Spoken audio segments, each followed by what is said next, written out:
again and welcome to the Memoir channel.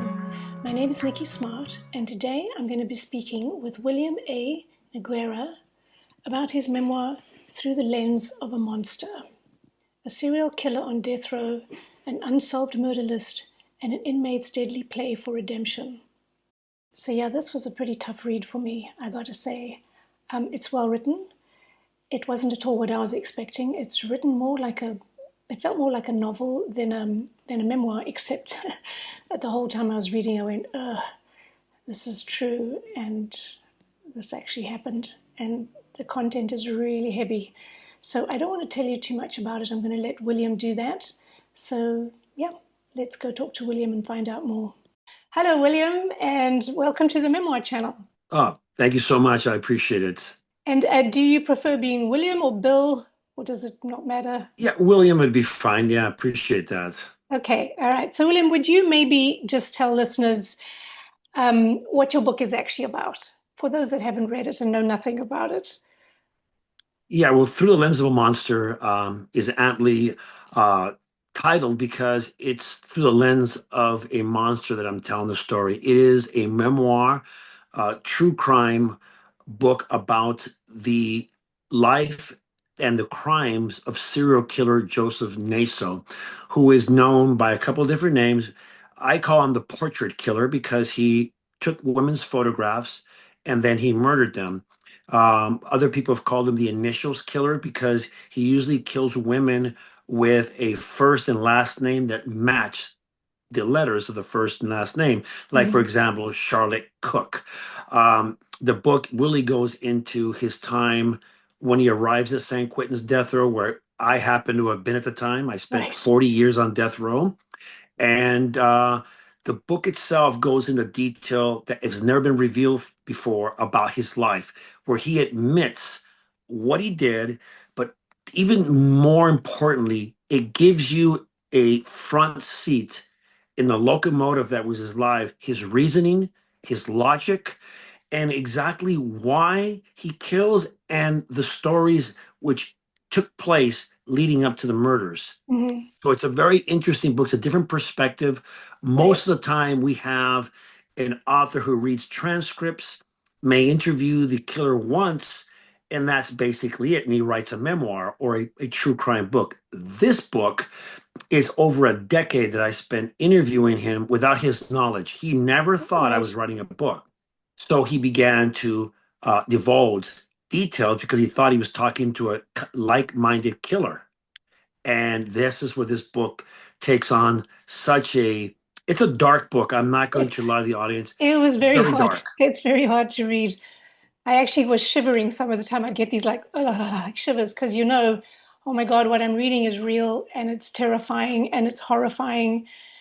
Um, but yeah, I mean, lots of questions.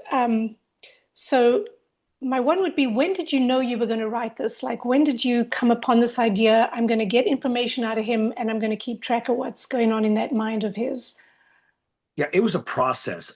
I knew he was coming to death row, Hmm. and I was given the job as the IDAP worker, and that means inmate disability assistant program worker. And what I did was basically I was a nurse for the aging population on death row, specifically for serial killers. So I knew he was coming. I had no idea that I would be able to do what I did psychologically to him, which was isolate him when Hmm. I had been already studying serial killers for probably close to 28 years without their Wow. knowledge. Everybody from the Night Stalker to the freeway killer to a toolbox killer, they're all there. All the big names in serial killers are at San Quentin's death row. Hmm. And when he arrived, it just became almost like a bolt of lightning hitting me because I realized what he was. The most, I guess, the tall tale um, signature that he had was that as soon as you met him, you forgot him. He did not come off as Right. evil or good. He was like someone's grandfather, but he tried to hustle me from the very beginning. And as soon as he learned that I was an artist, he wanted to get close to me. And that's when the process began that I believed that I could get a story from him. And when I played him in the position where he felt he owed me, Well, because I protected him from the other people on death row. You Hmm. have to understand, on death row, it's not just a bunch of serial killers. These are the worst killers in the world, but the worst killers in prison. When Right. you think of the worst people, you think of Richard Ramirez. Well, he was hunted on death row. Hmm. Joseph Naso, he was a victim on death row because the killers there are actual convicts, the killers who think of serial killers as vermin or as people who have a sexual twist. So it's an insult to the criminal mentality. I know that Wow. sounds a bit off, but Yeah. this book explains the Yeah. convict mentality and the criminal mentality into a real criminal, a serial killer or a person who kills a child or has a sexual fetish or kills for the or just to rape a person. Hmm. That person is considered a pervert and his is shunned. And the rule is, if you see a serial killer, you kill a serial killer. Wow. So yeah, it's amazing, isn't it? It's like there's a hierarchy and a justice system within that. Yeah. Absolutely. Wow. Yeah, I mean it's fascinating. And what the other thought I thought was quite that in his mind he obviously doesn't want anyone to know what he's doing because he doesn't want to get caught, but he actually wants everyone to know what he's doing because it seems like he's sort of longing for this validation, then he's trying to get it from you and showing you because he's so proud of it as well. Such a weird psychological makeup there. Yeah, But for him, he believed he was doing society a favor. For him, for uh, Joseph Naso, he had to first confirm that the woman was being deceptive. So if he met a young woman and he photographed her and he said, "Well, if you would take off your clothes, I'll give you extra $100."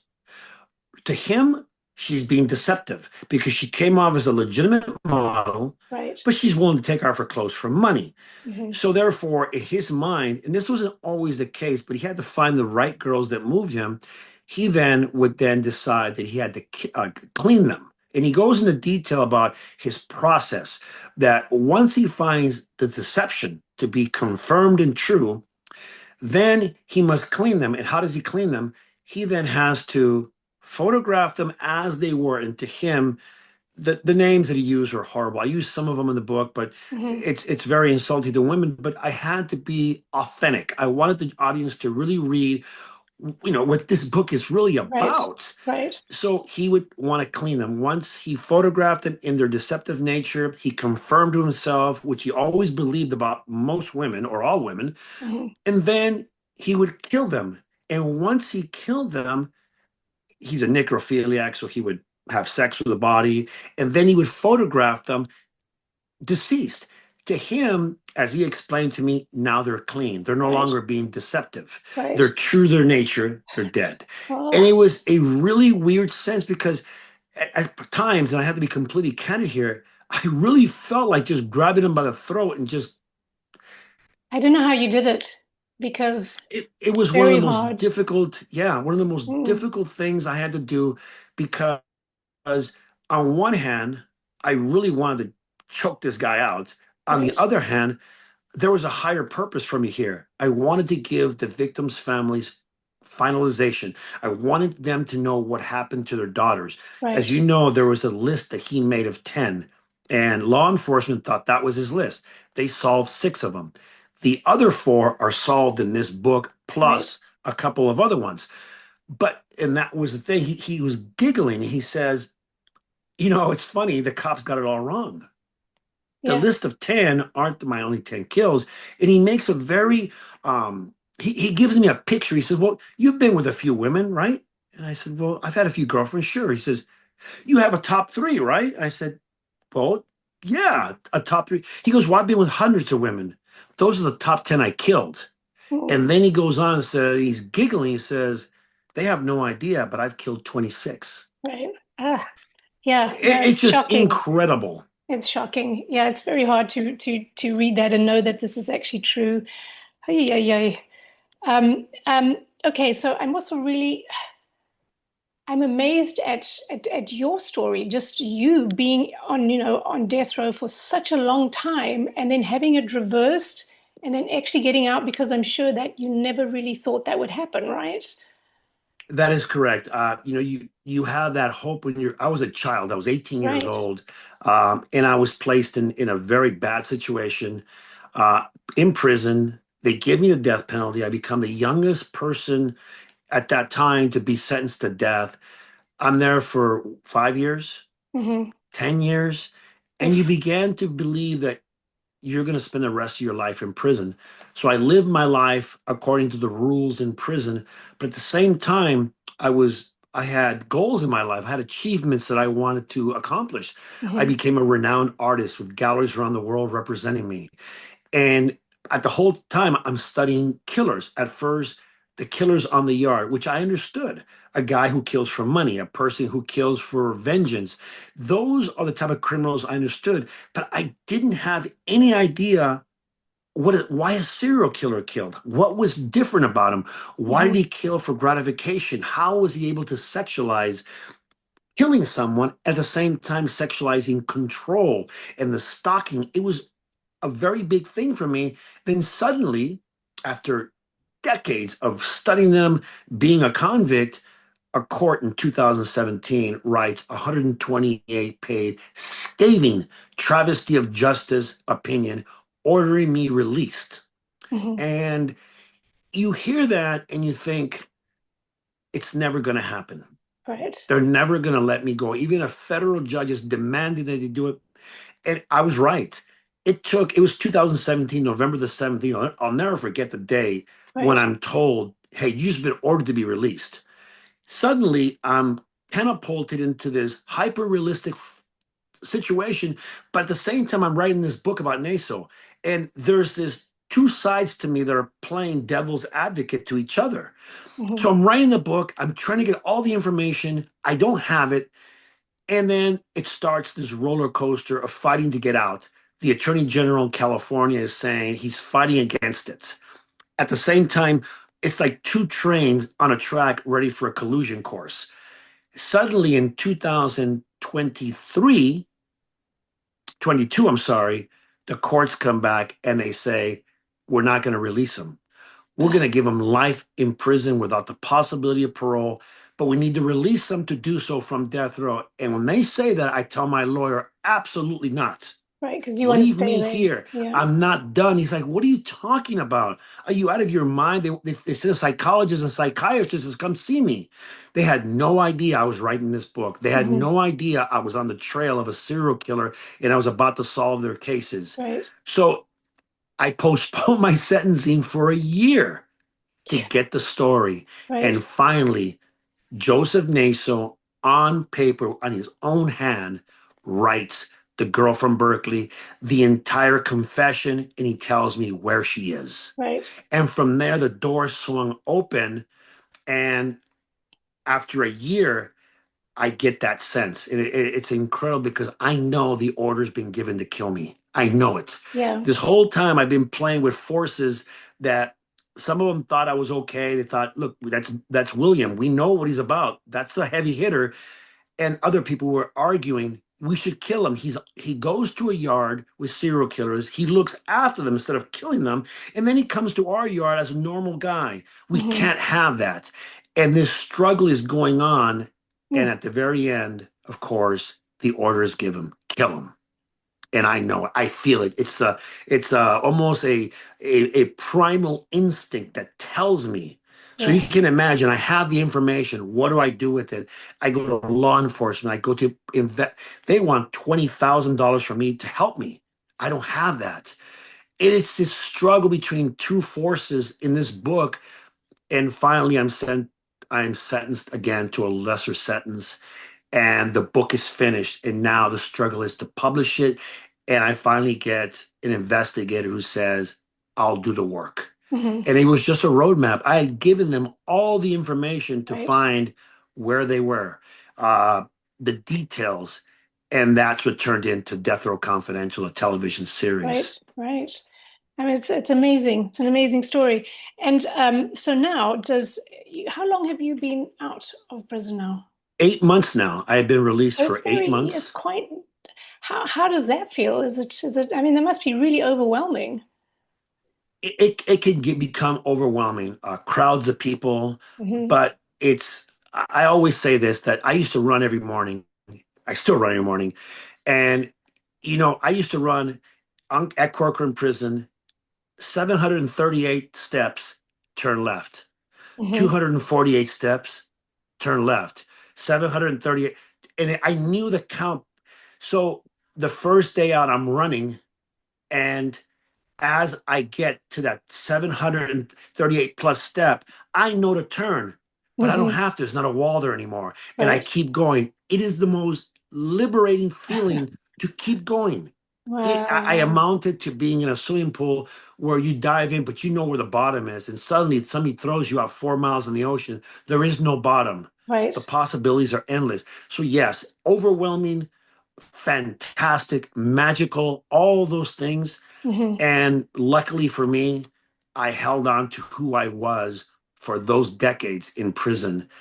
Yeah, and I can't imagine that's easy either because I was wondering about that. I mean, if you're just surrounded by this harshness all the time, and there's no beauty, there's no gentleness, there's no, or are there? Maybe there are moments that you can find.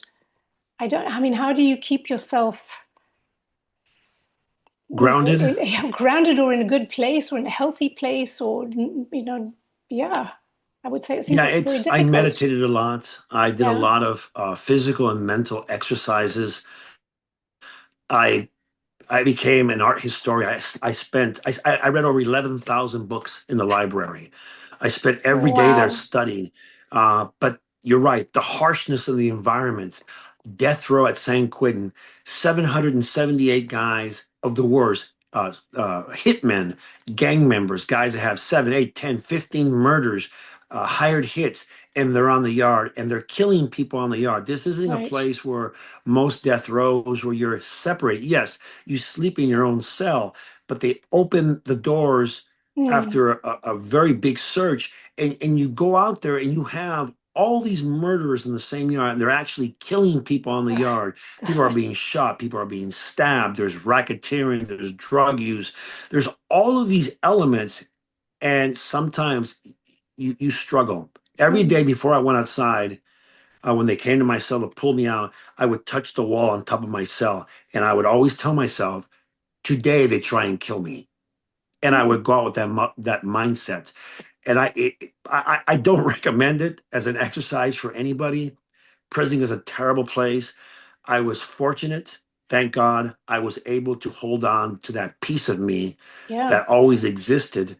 And I was motivated by doing good, by proving people wrong.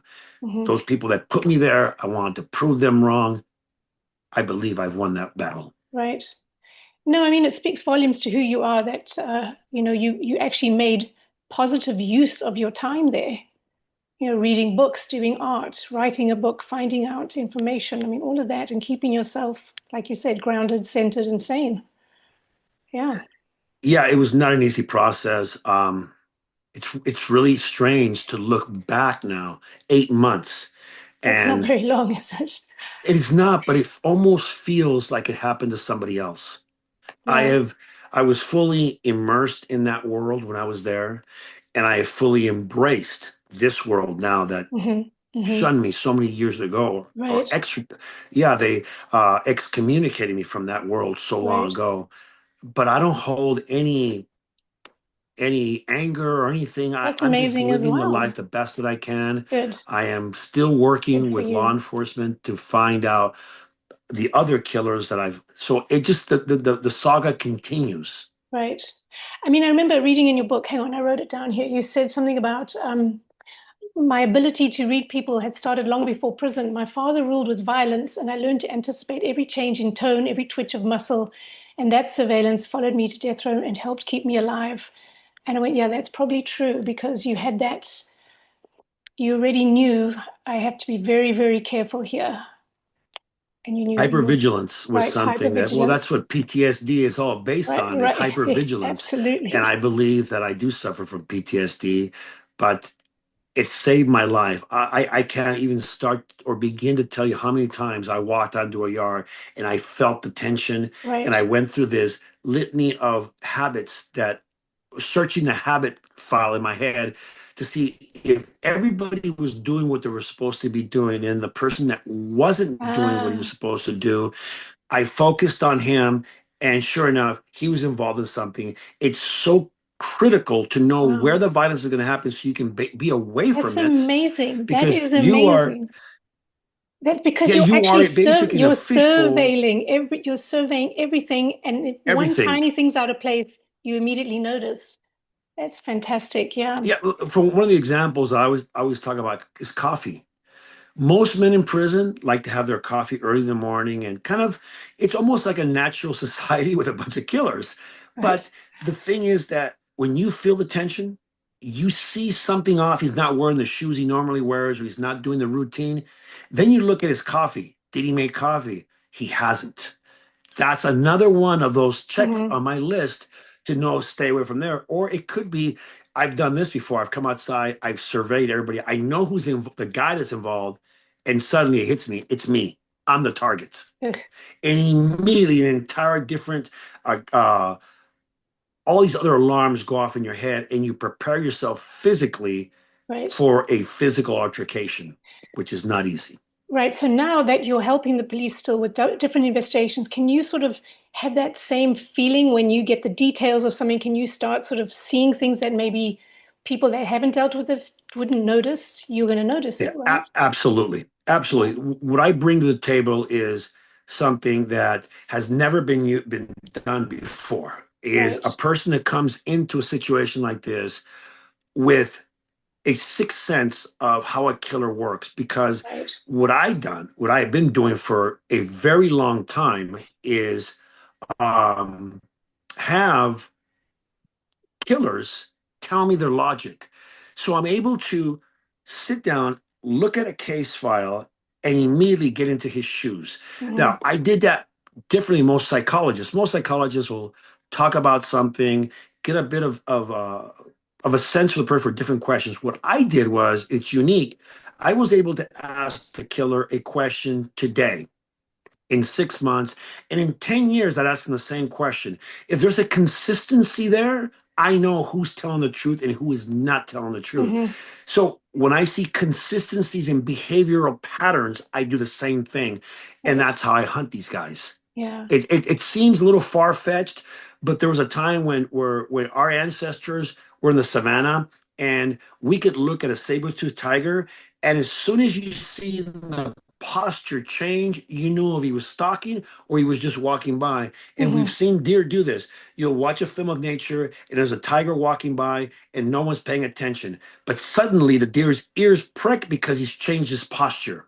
They recognize it because of a sixth sense. Hmm. We as humans have that sixth sense, but it Absolutely. is dulled over time Right. because we don't need to have it. It's one of the things I teach in classes, or I Right. was teaching for women. And I am the former Hapkido middleweight champion, and I have black belts in Taekwondo and Hapkido. But I can't teach that to a woman who weighs 110 or 120 pounds against a man who's 180, 200 pounds. It doesn't matter how much training she has. So the most important thing I teach is instinct. Hmm. If you walk out into a parking lot and you feel something, don't think, I am woman, hear me roar. No, turn around, ask for help, ask someone to escort you out Hmm. there, because the guy who's hunting you is hoping that you will say, I'm not afraid. I'm going to go out there. And that's Right. how they get you. Right.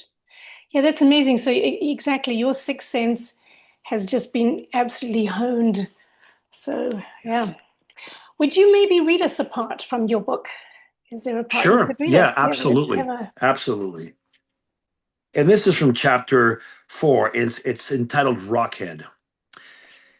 It was an overcast day in July 2015, and Naso and I were sitting across from each other at the steel table, flipping through one of my portfolios. He usually was quiet. People say you're not to be messed with, he finally said, that you'll hurt anyone who disrespects you or someone you care about. He looked at me closely. Is that true? That you'd protect someone who might need it? I didn't answer. Joe rarely said anything without an angle. I just listened. He wiped his face. We're friends, right? If you needed help, I'd do whatever I could. I knew where he was going. On Saturday, my day off, he crossed paths with Rockhead, a former gang member in his 60s who claimed to be hearing impaired. But the truth was, he had likely faked it. The doctors ruled him disabled and sent him to the ADA yard. What they didn't know, Rockhead had been informing on other gang members for some time. The rumors were starting to spread, and he knew it was only a matter of time before someone stuck a knife in his neck. Joe had bumped into Rockhead, and instead of apologizing, he said, "Hey, watch where you're walking." Rockhead didn't hesitate. At well over 6 feet and 200 pounds, he grabbed Joe around the throat with both hands, lifted him clean off the ground, and choked him until he went limp. It wasn't about killing him. Rockhead wanted to send a message. He was still the same hair trigger killer everyone should respect and fear. And he happened to rough up a parasite serial killer along the way, all the better. Strangely, Joe didn't seem to understand that in prison, even on an ADA yard, respect was everything. And in prison, the only answer for disrespect was violence. Mm. Yeah, it's amazing. And that He didn't understand that, and that is amazing. he refused to. And this was the Yeah, beginning of how I got Joe to talk to me. right. As you know, Hmm. I had to put Joseph Naso in a position where he completely trusted me because his safety depended on it. Right, I right, had already isolated him psychologically because he was asking me for help, but I was dealing with a completely different element, which was Rockhead. And he was a former gang member and extremely violent. I needed to play him into a position where I accomplished my goal without using violence. Had I used violence, which would have been very easy for me, I would have ended up in the hole, never returned to the ADA yard, and my goal of bringing finalizations to families would never have happened. right, right.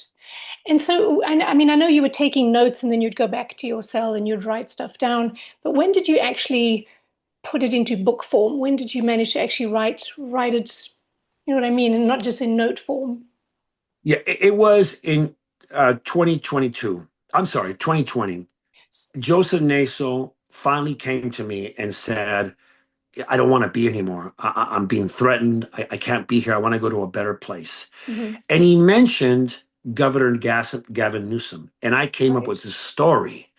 Hey, I know someone that plays golf with him. And from his stories, I knew that he was a caddy and that all big deals happen on a golf course. So, of course, I told him that if, in fact, he wanted to leave, I could give a letter to my friend Walt Pavlo of Forbes magazine, and he would give it to Gavin Newsom while they played golf. right, My angle was to get Joseph Naso to finally write on paper a confession of right, the murders he had committed. right, And it came to pass. He wrote it. And when I got that, I knew I had the evidence because I had all the other stories, but I didn't have it in written form. I ended up writing the book. that's And where it you was, started. yeah.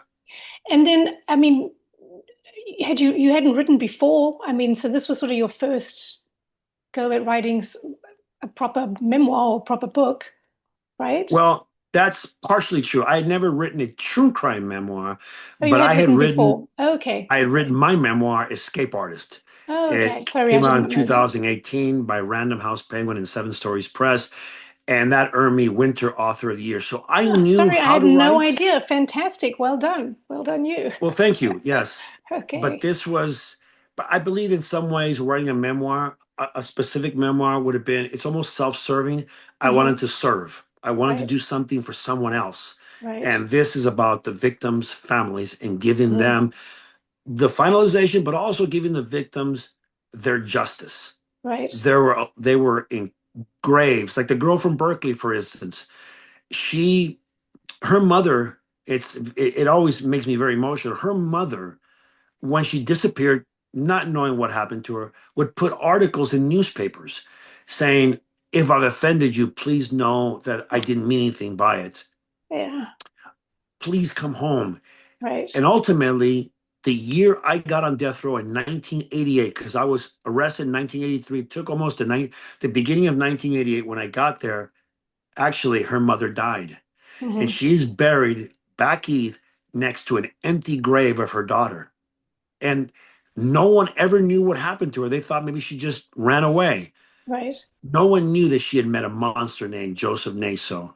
So when I was able to give that to the family, to her brother, tell her what happened to his sister, it made him emotional. It made him angry, but at the same time, he understood that she never ran from her family. Hmm. Someone took her. Right. That was a big thing for It me. is. It's huge. It's huge. And I mean, I saw that Joseph Naso is still alive and he's 92, and that is amazing. That's wow.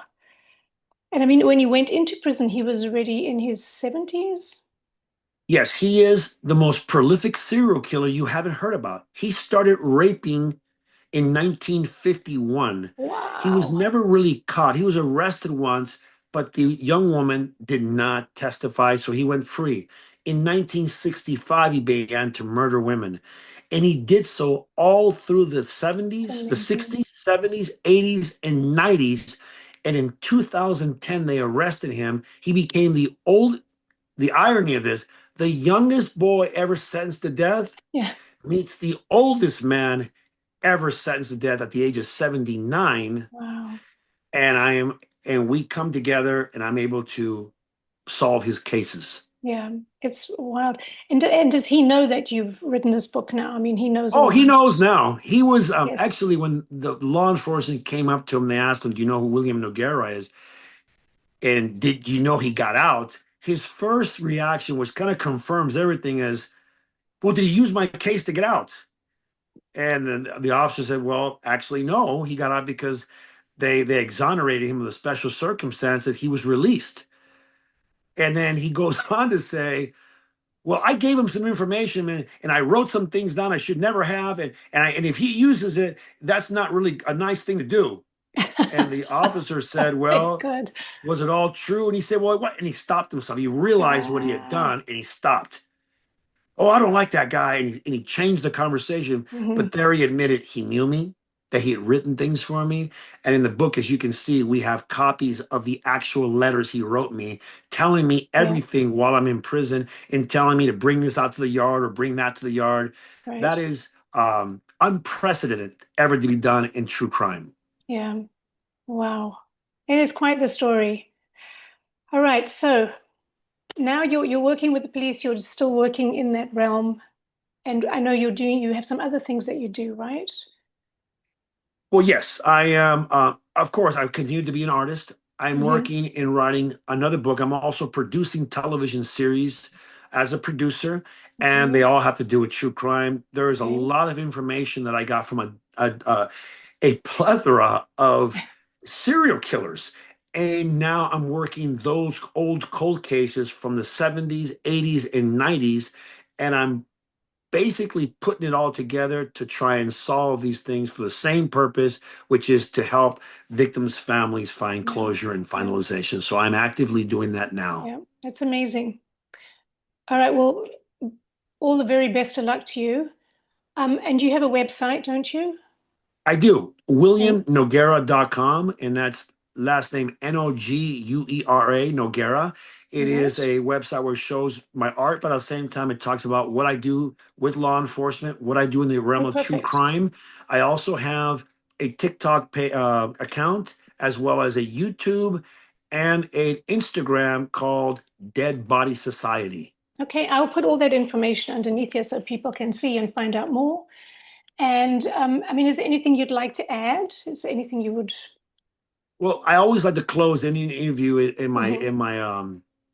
in my podcast. I have a podcast called Death Row Diaries that I stopped doing Okay. about maybe a year ago. But what I always say, people, and I wish they take it to heart, is that I wish them the best, but be safe, be Hmm. aware of your surroundings, because your life could depend on it. And Right. we'll see you next time. Yeah. Wow. Well, it's true. Absolutely true. Well, well, I was a little bit nervous to interview you, but I must say you're not at all what I expected. So, Well, yeah, I think that's a good thing. it is a good thing. And I mean, I really do wish you all the best because, I mean, yeah, spending 42 years locked up is seems like a pretty tough deal. So I'm glad you're out, and I'm glad you can run past your 728 steps now and have that freedom.